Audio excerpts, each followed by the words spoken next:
don't mean to just, it's so hard to unrack this shit, so. 3, let's go, you got it. Come on, you got it, I'll be with you. Let's go. Up, good job. Come on. You got it. Come on, 3. Stay with it. Come on, 4. Come on. Same thing, 5 to 6 reps around there? Yeah, something like that. Yeah. Let's go. Stuff. Up. Good job.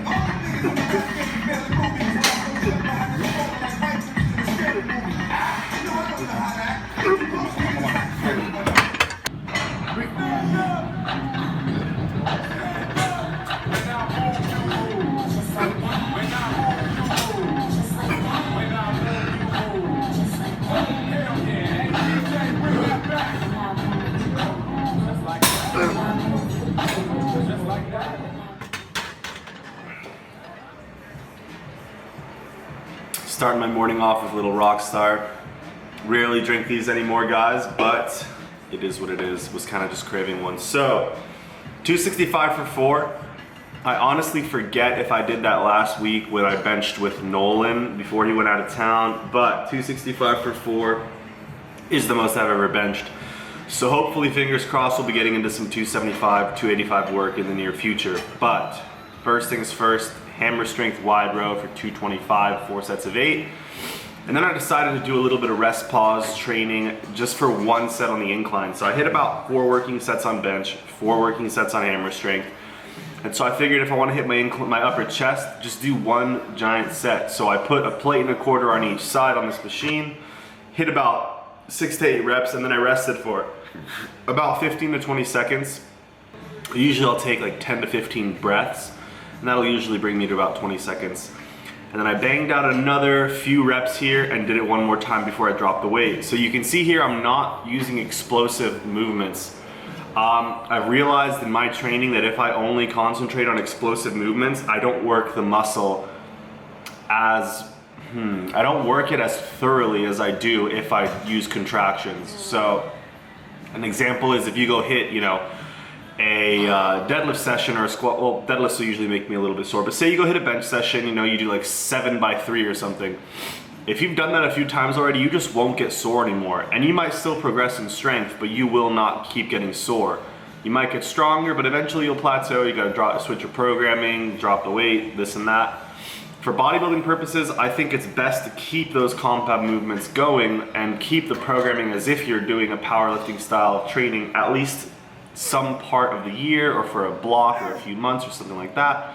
And always adding in that contraction and that time under tension work with some explosive reps, some controlled reps, and just do what feels good for you. And right now for me, keeping this type of tempo feels awesome. This was a little bit faster than last week's flies, but instead of using my entire body to really pull as fast as I can, I'm using only my pec and just pretending I'm flexing it as hard as I can. And the soreness was pretty intense after this workout, but yeah, so just trying to add in some variety to my training. I like powerlifting style training, but it always ends up with me getting some aches and pains and stalling out on growth, I think. So trying to work both angles, and that was pretty much my theory for this workout and gonna be my theory for the rest of the year. So I know it's already December 11th, so really not much left in the year.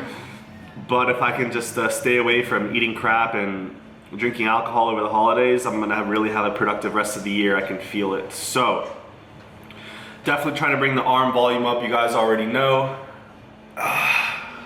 Got little skinny arms when they're pumped. And in this gym lighting, they do look good to me.